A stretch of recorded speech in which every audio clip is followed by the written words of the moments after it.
Hello everyone, I am Rajakumar Guduru and I welcome you all for today's session on note making. Well, you all make notes when you read a text, when you prepare for examinations, don't you? One of the most important questions that I pose to second language learners is, do you all make notes when you read a text?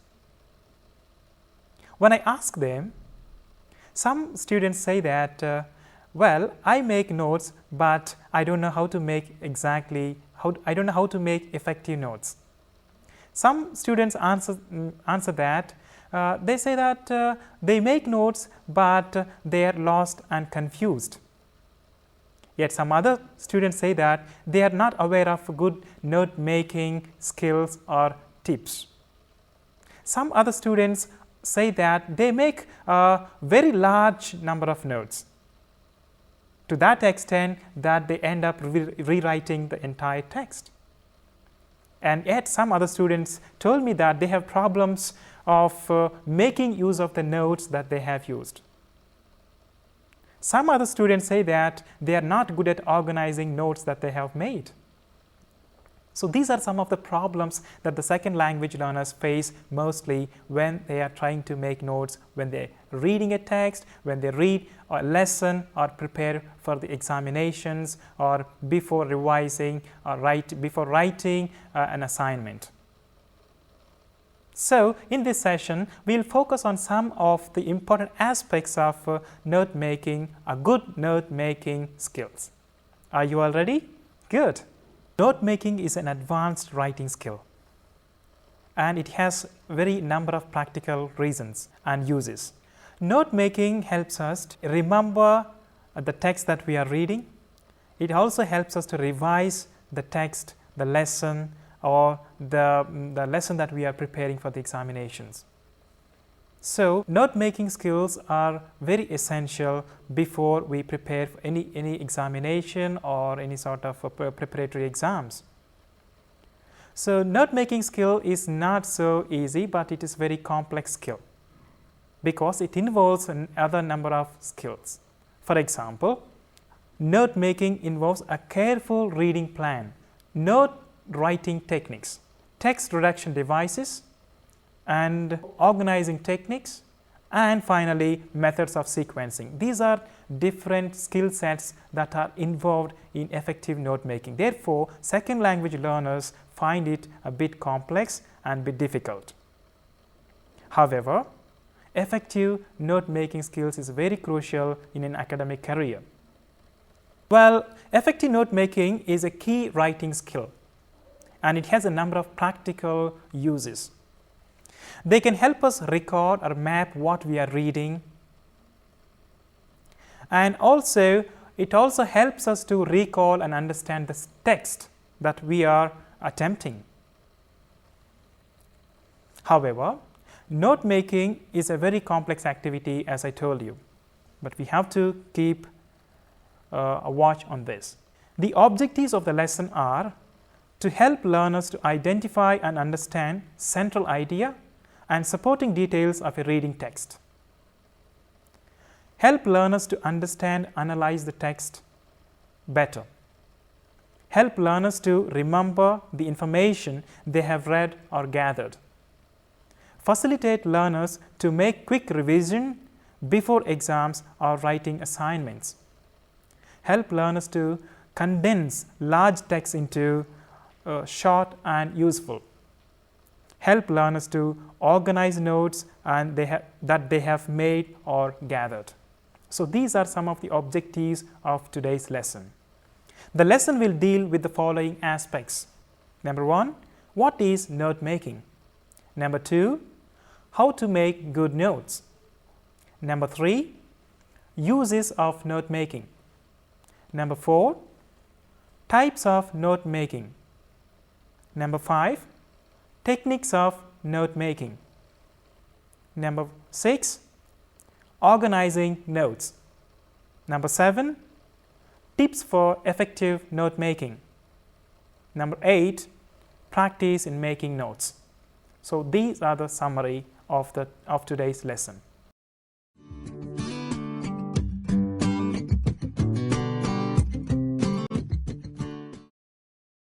what is note making? The meaning of the word note is a brief written record as an aid to memory. In other words, note making can be defined as a systematic method of writing down quickly, briefly and clearly the important points of a reading text. Note making is a productive skill which integrates both reading and writing skills. Let us look into some of the slight differences of note making and note taking. Firstly, note making. While reading a text or printed materials, we make notes. And also, when we prepare for exams or before writing assignments or essays, we make notes. Note making has a long-term utility. For example, beginning of the semester, we read texts and we try to prepare for the examination and we make notes and we use them by the end of the semester. We revise it and use it by the end of the semester. So, therefore, it has a long-term utility. And also, while making notes, we generate our own ideas. We don't rewrite what is found in the textbook. So, we generate our own ideas. These are some of the crucial characteristics of note making. Now, let us look into what is note taking. Well, note taking happens while we are listening to a speech or a lecture. Okay? And during a telephone conversation, we also take notes. For example, your friend calls you and asks for somebody else in the office. And when you say that, oh, I'm sorry, he's not here, can you give me a message? Then we take down the notes. All right? Well, and this note taking is a very short-term utility. It has a very short-term utility. Once you pass on the message, then you no more remember. Therefore, it's a very short in duration. And also, when we take notes, we reproduce the same ideas. Okay, we don't generate our own ideas and add something new and then pass it on to the person. No. When we take a message, we take down the notes as it is and then we pass it on. Therefore, it is a very short-term utility and just reproducing the same ideas. So, these are a few slight differences between note making and note taking. Having heard about differences note making and note taking, now let us look into how to make good notes. There are a few steps to follow. Step 1, the students are required to read a passage to get a gist of the passage, to know what it is all about or what the theme is. It's very important to understand the text first of all before we make any notes. Step 2, the main idea or the central theme of the passage should be found out. So, when we read the text, the central theme, what is the central theme of the passage we are reading about? That has to be found out. Step 3, the important points related to the main theme are noted. So, once you understand the main theme of the passage, okay, you then jot down the important or supporting details of the main theme. That is step 3. And step 4 involves add the sub-points which supplement the main points, or there is no need to give examples here. Once you found out the supporting details, you also supplement some sort of other details, subsections. Here we don't have to give any sort of big examples because remember we are making notes in short. And step 5, pay attention to the way you would like to present the notes. There is a proper format for note making, you have to follow it. There is a particular format in which we make notes. Okay, it depends on the style you choose. Therefore, we have to strictly follow certain format when we are making notes. Step 6, do not write full sentences and use abbreviations wherever necessary. You are all aware of abbreviations, don't you? Okay, we use short forms instead of writing the lengthy words or lengthy sentences just to help us remember. When we use abbreviations, it helps us to remember very easily and quickly, and it also helps us to recall the text we want to. That is the use of using abbreviations, very important. And finally, use proper indentation to present the notes. When we present notes systematically, we have to see that indentation is in place. The space between the lines, the space from the margin when we move the subpoint, main points, subpoints, and then further subpoints. The space is very important because the eye observes the space and then it will be very catchy, otherwise we'll be confused what is which is the real point. Okay, it's very, very important. These are the 7 steps which are very important in making notes.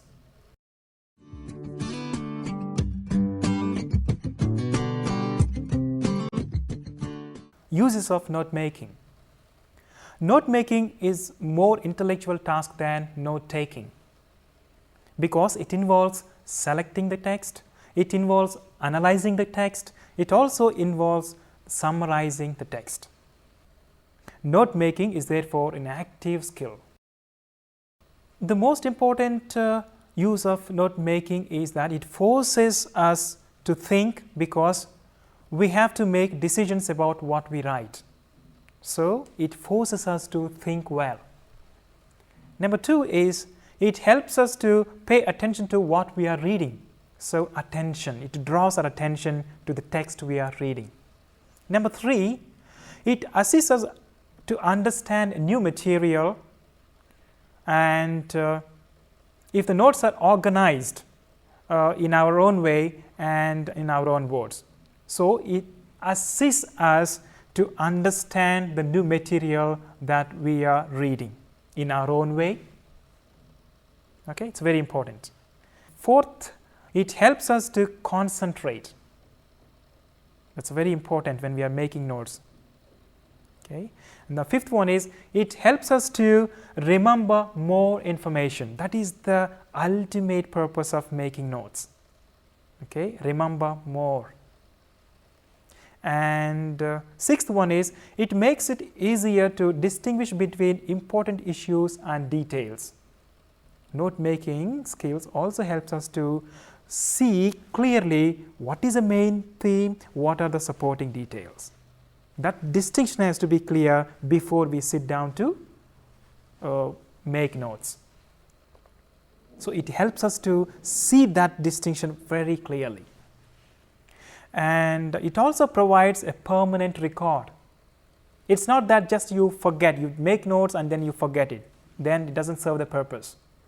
As I told you, I am telling it to you again that at the beginning of the semester we make notes, and it's a continuous process, and by till the end of the semester we revise it, we get back to it, and then we always update it, and then finally we use it during our examinations in order to prepare essays, in order to write assignments, and number of other uses.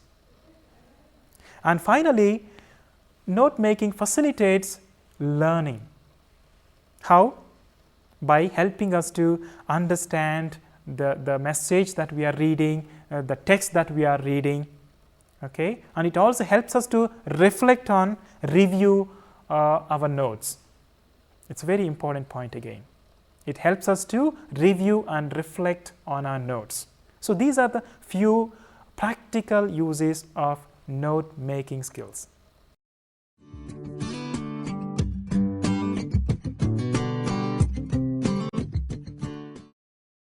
Types of note making. There are a number of note making styles. Okay. Number 1 is linear notes.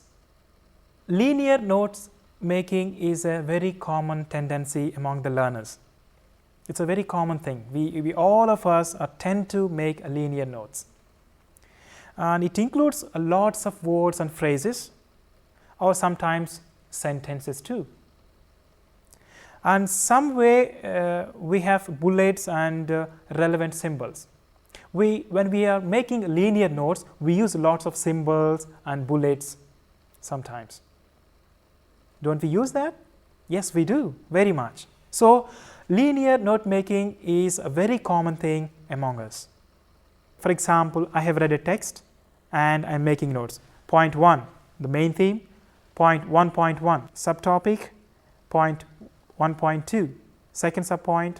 1.3, third subpoint, and number 2, the second main topic or the heading. And again 2.1, 2.2, 2.3. It's a very linear way of making notes. Or some people use that Roman number 1 and then A, B, C for subpoints. Roman number 2 for another main heading, and then again subpoints A, B, C. So this is a very common thing among the students. The second one is mind map notes. Have you heard about this? Mind map notes. It seems very interesting, isn't it? Okay. It is a visual way of capturing or presenting notes. Okay. And it allows us to show hierarchies of information. Okay. When we are reading a text, we read different texts differently. Okay. And when there is a sort of hierarchy in the text, okay, then we present one thing on the top and the second position, third position, and then come down. So there is a hierarchy in the way in which we present. And it also shows different bits of information as they are connected. When we show one after the other, which means that bits and pieces of information are connected one after the other. And it also helps organizing information. We can clearly see that when we represent notes in hierarchical forms, in a hierarchy form, and we see the clear line of thought, and then it helps us to organize a text. So this is mind mapping notes. Number 3 is flowchart notes. Well, flowchart notes helps us to show a sequence of events, one after the other. And it also shows a cause and effect relationship. Okay, this is a cause and this is effect, or this is the effect and this is the cause. So it shows the cause and relationship, cause and effect relationship. And flowchart notes are also very useful when taking notes from reading and also helpful for exam revision. It's very important, flowchart notes. Okay. Now let us look at the example here. For example, listen to lectures or read. That's where we start our reading text, and then move on to make notes, then come down. Do my notes make sense? This is a question we ask. Then we move on to get on with assignments, and then if it is no, then we move on to improve note making skills, and then it goes back to making notes. Okay, this is a flowchart notes. And fourth one is a table notes, a very common thing again. Table notes are useful for comparing things. When we are comparing two things, then we can put in two tables, table A and table B, plus points and minus points. You see, we can see the distinction very clearly. And table notes are also very helpful for comparing different writers' perspectives on certain themes. Writers' perspectives here. We can clearly divide them into two groups. And table notes are also useful for comparing different theories. Theory 1, theory 2, what are the plus points, what are the minus points, or what are the differences. You can represent them in a table form. And table notes also allow us to look at contrasting bits of information together.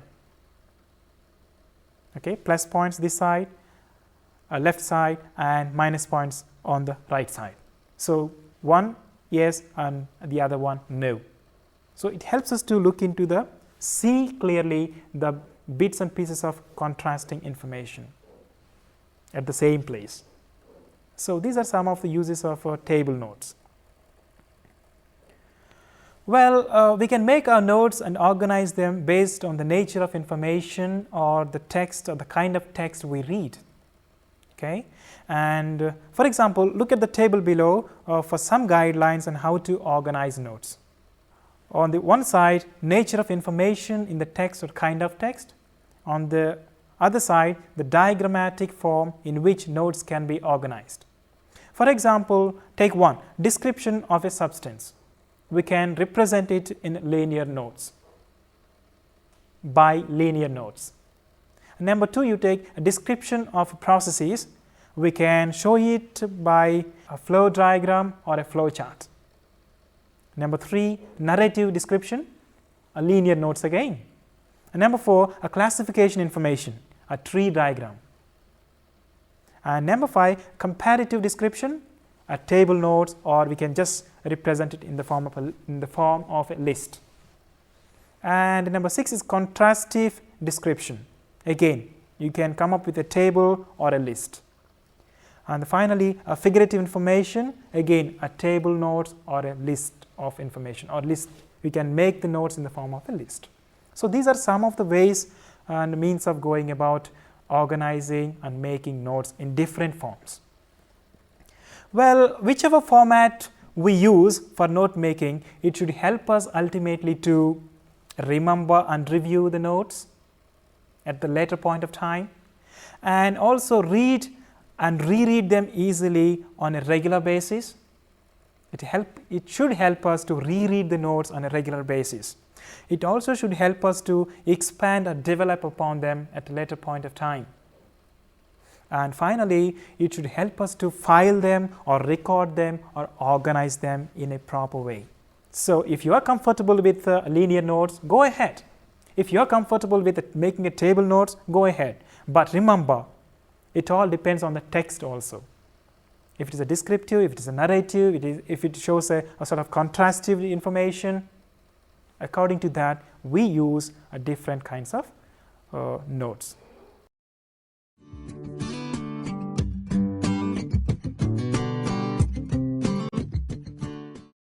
Organizing notes.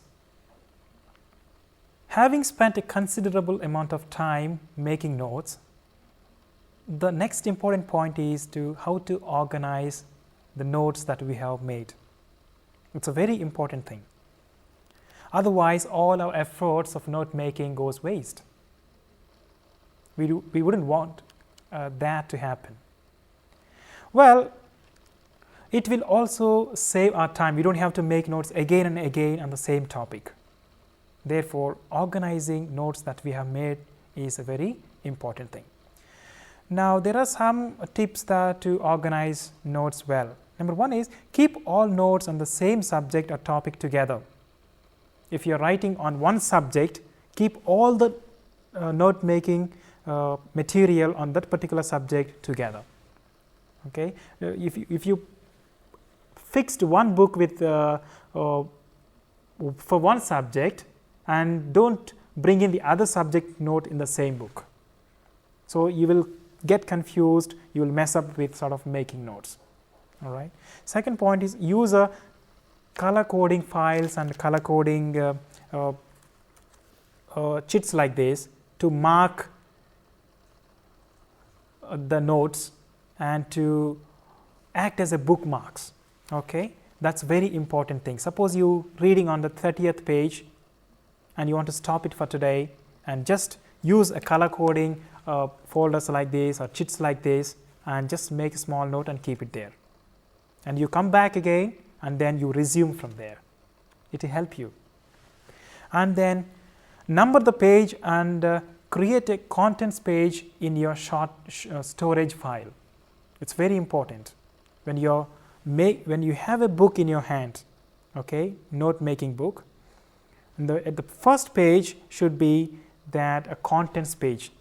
It's very important. You see, every book has a contents page, and you know immediately you go to the page number and then you go back to the particular section you want to refer to. So also should note making book should be organized in that manner. It's very essential. And above all, keep the storage system simple. The notes or system, if you want to if you want to write notes or if you want to make notes on the system, on the computer, you must keep it very simple. And if you are using a computer to record your notes, remember to always back up your work. It many times happen. Just before the exam, the computer crashes or sort of the file gets corrupted because of the viruses, and then we lose all the notes that we have made.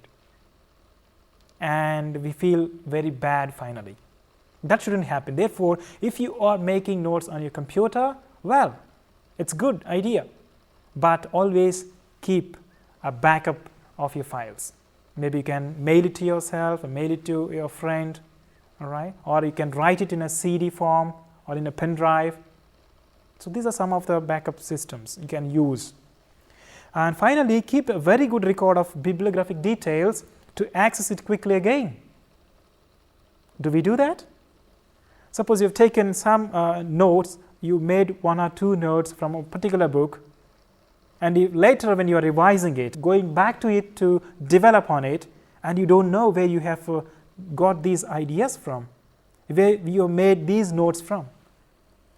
So, but once you have noted all the bibliographic details of that particular note, then it's very easy for us to go back to that and then retrieve the information, go back to that and then check it again for a future use, for a better understanding, and then we can improve on that. Therefore, bibliographic details are very, very essential at this point of time. So, these are some of the tips that help us to organize our notes.